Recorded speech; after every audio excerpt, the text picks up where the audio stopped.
ಶಿವಮೊಗ್ಗದ ಲಗಾನ್ ಕಲ್ಯಾಣ ಮಂದಿರದ ಬಳಿ ನಡೆದುಕೊಂಡು ಹೋಗ್ತಾ ಇದ್ದ ಬ್ಯಾಂಕ್ ಮ್ಯಾನೇಜರ್ ಮೇಲೆ ಹಲ್ಲೆ ನಡೆಸಿ ದರೋಡೆ ಮಾಡಲಾಗಿದೆ. ಬೆಂಗಳೂರಿನ ಸ್ಟೇಟ್ ಬ್ಯಾಂಕ್ ಆಫ್ ಇಂಡಿಯಾದಲ್ಲಿ ಮ್ಯಾನೇಜರ್ ಆಗಿ ಕೆಲಸ ಮಾಡಿಕೊಂಡಿದ್ದ ಮುರಳೀಧರ್ ಡೋಂಗ್ರೆ ಎಂಬುವವರು ತಾಯಿಯನ್ನ ಆಪರೇಷನ್ಗಾಗಿ ಇಲ್ಲಿನ ಸುಬ್ಬಯ್ಯ ಆಸ್ಪತ್ರೆಗೆ ದಾಖಲಿಸಿದ್ರು. ಡಿಸ್ಚಾರ್ಜ್ ಮಾಡಿಕೊಂಡು ಮನೆಗೆ ಕರೆದುಕೊಂಡು ಹೋಗಲು ಬೆಂಗಳೂರಿನಿಂದ ಶಿವಮೊಗ್ಗಕ್ಕೆ ಅವರು ಬಂದಿದ್ರು. ಸ್ವಾಮಿ ವಿವೇಕಾನಂದ ಬಡಾವಣೆಯಲ್ಲಿರುವ ಮನೆಗೆ ಮಹೇಂದ್ರ ಶೋರೂಮ್ನಿಂದ ಪ್ರತಿ ಬಾರಿಯೂ ಶಿವಮೊಗ್ಗಕ್ಕೆ ಬಂದಾಗ ನಡೆದುಕೊಂಡು ಹೋಗ್ತಾ ಇದ್ರು. ಶುಕ್ರವಾರ ಬೆಳಗಿನ ಜಾವ 4 ಗಂಟೆ ಸುಮಾರಿಗೆ ನಡೆದುಕೊಂಡು ಹೋಗುವಾಗ ಓರ್ವ ಬೈಕ್ ನಲ್ಲಿ ಬಂದ ವ್ಯಕ್ತಿ ಶಿಕಾರಿಪುರಕ್ಕೆ ಹೋಗುವ ದಾರಿ ಕೇಳಿ ವಾಪಸ್ ಹೋಗಿದ್ದಾರೆ. 2-3 ನಿಮಿಷ ಬಿಟ್ಟು ಮತ್ತೆ ಅದೇ ಬೈಕ್ ನಲ್ಲಿ ಮತ್ತೆ ಬಂದ ಇಬ್ಬರು ವ್ಯಕ್ತಿಗಳು ಹಲ್ಲೆಗೆ ಮುಂದಾಗಿದ್ದಾರೆ. ಮೊಬೈಲ್ ಮತ್ತು ಬ್ಯಾಗ್ ಕಿತ್ತುಕೊಂಡು ಪರಾರಿಯಾಗಿದ್ದಾರೆ. 35,000 ಹಣವನ್ನ ದೋಚಿಕೊಂಡು ದುಷ್ಕರ್ಮಿಗಳು ಪರಾರಿಯಾಗಿದ್ದಾರೆ. ಈ ಕುರಿತು ತುಂಗಾನಗರ ಠಾಣೆಯಲ್ಲಿ ಪ್ರಕರಣ ದಾಖಲಾಗಿದೆ.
ಶಿವಮೊಗ್ಗದಲ್ಲಿ ಕಳ್ಳರ ಹಾವಳಿ ದಿನದಿಂದ ದಿನಕ್ಕೆ ಹೆಚ್ಚಾಗ್ತಾಲೇ ಇದೆ. ಸ್ವಲ್ಪ ದಿನಗಳ ಹಿಂದೆ ಧನುರ್ಮಾಸದಲ್ಲಿ ಪೂಜೆಗೆಂದು ಓಡಾಡ್ತಾ ಇದ್ದ ಮಹಿಳೆಯರ ಸರಗಳ್ಳತನ ಆಗಿತ್ತು. ಒಂದೇ ದಿನ 3 ಜನರ ಸರಗಳ್ಳತನ ಆಗಿತ್ತು. ಆದ್ರೆ ಇಂದು ಬೆಳಗಿನ ಜಾವ ಮನೆಗೆ ಹೊರಟಿದ್ದ ವ್ಯಕ್ತಿಯ ಮೇಲೆ ದರೋಡೆ ನಡೆಸಿ ಅವರ ಬಳಿ ಇದ್ದಂತ ಹಣವನ್ನ ದೋಚಲಾಗಿದೆ. ಈ ಘಟನೆ ನಡೆದಿರುವಂತದ್ದು ಶಿವಮೊಗ್ಗದ ಲಗಾನ್ ಕಲ್ಯಾಣ ಮಂಟಪದ ಬಳಿ. ಶಿವಮೊಗ್ಗದ ಲಗಾನ್ ಕಲ್ಯಾಣ ಮಂದಿರದ ಬಳಿ ನಡೆದುಕೊಂಡು ಹೋಗ್ತಿದ್ದಂತಹ ಬ್ಯಾಂಕ್ ಮ್ಯಾನೇಜರ್ ಮೇಲೆ ಹಲ್ಲೆ ನಡೆಸಿ ದರೋಡೆ ಮಾಡಲಾಗಿದೆ. ಈ ಬ್ಯಾಂಕ್ ಮ್ಯಾನೇಜರ್ ಬೆಂಗಳೂರಿನ ಸ್ಟೇಟ್ ಬ್ಯಾಂಕ್ ಆಫ್ ಇಂಡಿಯಾದಲ್ಲಿ ಮ್ಯಾನೇಜರ್ ಆಗಿ ಕೆಲಸ ಮಾಡಿಕೊಂಡಿದ್ದಂತಹ ಮುರಳೀಧರ್ ಡೋಂಗ್ರೆ ಎಂಬುವವರು ತಾಯಿಯನ್ನ ಆಪರೇಷನ್ಗಾಗಿ ಇಲ್ಲಿನ ಸುಬ್ಬಯ್ಯ ಆಸ್ಪತ್ರೆಗೆ ದಾಖಲಿಸಿದ್ರು. ಡಿಸ್ಚಾರ್ಜ್ ಮಾಡಿಕೊಂಡು ಮನೆಗೆ ಕರೆದುಕೊಂಡು ಹೋಗುವ ಸಲುವಾಗಿ ಅವರು ಬೆಂಗಳೂರಿನಿಂದ ಶಿವಮೊಗ್ಗಕ್ಕೆ ಬಂದಿದ್ರು. ಇವರ ಮನೆ ಇರುವಂತಹದ್ದು ಸ್ವಾಮಿ ವಿವೇಕಾನಂದ ಬಡಾವಣೆಯಲ್ಲಿ.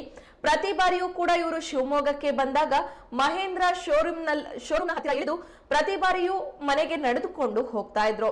ಶುಕ್ರವಾರ ಬೆಳಗಿನ ಜಾವ 4 ಗಂಟೆ ಸುಮಾರಿಗೆ ಅದೇ ರಸ್ತೆಯಲ್ಲಿ ನಡೆದುಕೊಂಡು ಹೋಗುವಾಗ ಓರ್ವ ಬೈಕ್ ನಲ್ಲಿ ಬಂದು ಶಿಕಾರಿಪುರಕ್ಕೆ ಹೋಗುವ ದಾರಿ ಯಾವುದು ಅಂತ ಕೇಳಿ ವಾಪಸ್ ಹೋಗಿದ್ದಾರೆ.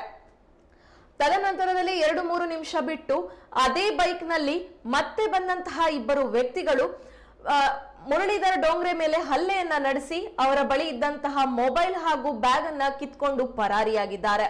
ಬ್ಯಾಗ್ ನಲ್ಲಿ ಸರಿಸುಮಾರು 35,000 ಹಣ ಇತ್ತು. ಈ ಮೊತ್ತವನ್ನ ಹಾಗೂ ಮೊಬೈಲ್ ಅನ್ನ ದುಷ್ಕರ್ಮಿಗಳು ದೋಚಿಕೊಂಡು ಪರಾರಿಯಾಗಿದ್ದಾರೆ. ಈ ಒಂದು ಪ್ರಕರಣ ಈಗಾಗಲೇ ತುಂಗಾನಗರ ಠಾಣೆಯಲ್ಲಿ ದಾಖಲಾಗಿದ್ದು ತನಿಖೆ ನಡೆಸಲಾಗುತ್ತಾ ಇದೆ.